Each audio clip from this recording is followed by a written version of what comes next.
And we have breaking news, the massive attack that Ukraine is unleashing on Russia, the biggest since the invasion started. A Ukrainian source tells CNN tonight that Ukraine is targeting 4 key sites, and these are deep inside Russian territory. All of them are Russian airfields.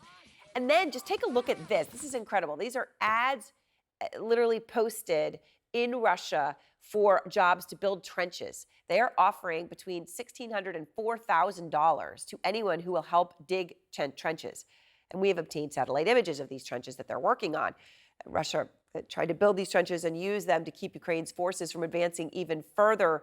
But you're looking at a trench right here that is 28 miles inside Russia from the Ukraine border. Ukraine has taken more land in a week than Russia has in 8 months. Fred Pleitgen is out front. A humiliating scene for the Kremlin. Ukrainian troops sweeping through a Russian village behind a U.S.-supplied Max Pro armored vehicle. Kiev soldiers taking down the Russian flag in another town, with Ukrainian TV reporting from the scene. Ukraine's top general telling President Volodymyr Zelensky the advance continues. Troops have advanced 1 to 2 kilometers in various directions, he says, and then adds, since the beginning of this day, we've taken captive about 100 enemy soldiers. The Ukrainians say they want to create a buffer zone in this part of Russia to stop Moscow's army from attacking Ukrainian territory in the future. But the Blitz offensive is also a major morale boost for Ukraine. A commander fighting inside Russia tells CNN, catching the Russians off guard. They were shocked by such a rapid advance, he says. They were in tactical encounters and willingly surrendered to the defense forces. And then every warrior, every soldier who defends their homeland probably had a dream of stepping onto Russian soil and destroying the enemy there. These feelings are impossible to forget. While the Russians claim they're stopping Ukraine's assault, releasing this video of their jets dropping powerful glide bombs, Ukraine says it shot down a Russian warplane, and a security source says it launched the biggest drone attack on Russian air bases since the war began. Russian leader Vladimir Putin has vowed a crushing response to Ukraine's incursion, but even Kremlin-controlled TV acknowledging that won't be so simple. Unfortunately, I must say that in some settlements, the enemy is holding their ground, and we will need to fight them out of there. That will not happen as fast and as easy as we want it to. The Ukrainians have said they will continue to push forward and fortify the gains they've made, hoping to withstand the massive counterattack the Kremlin has promised. For Pleitgen, CNN, Berlin. All right, I'm here now with exiled Russian journalist Mikhail Zygar, an incredibly well-sourced reporter on what's happening in Russia. You were just sentenced by Russia in absentia, Mikhail, to 8.5 years in prison for criticizing Putin's army. Absolutely. You know, given what we saw, we had Vladimir Karamazov the other day. You know, if you were there, what would your situation would obviously be? Obviously, yeah. Would be. But I'm here, horrific. yeah. But you're here. Thanks for having me.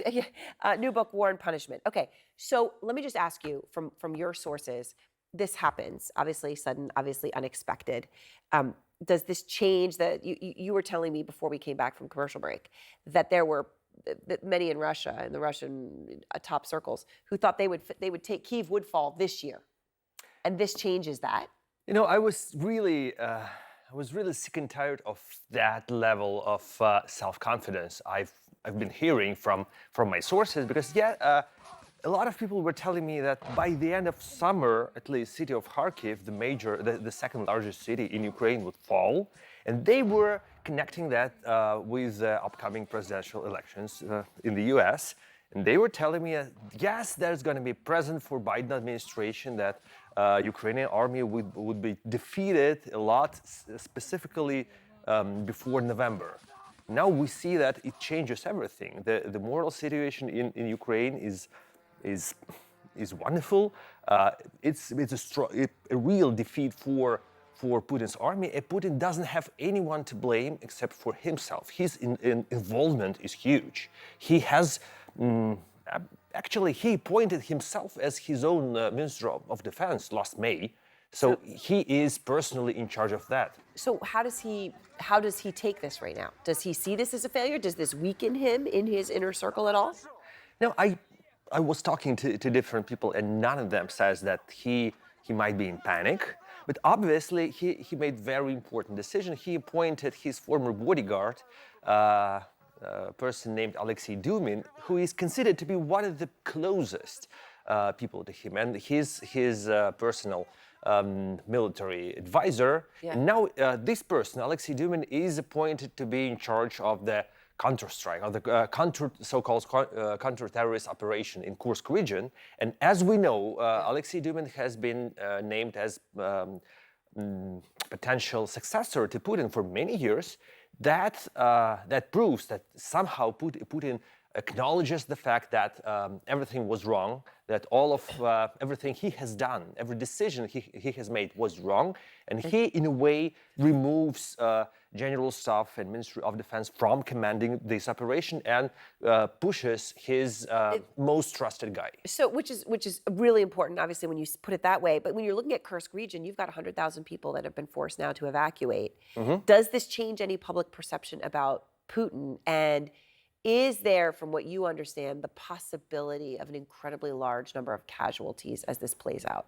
You know, Russia, as far as I see, Russian television tries to diminish the scale of what's happening there.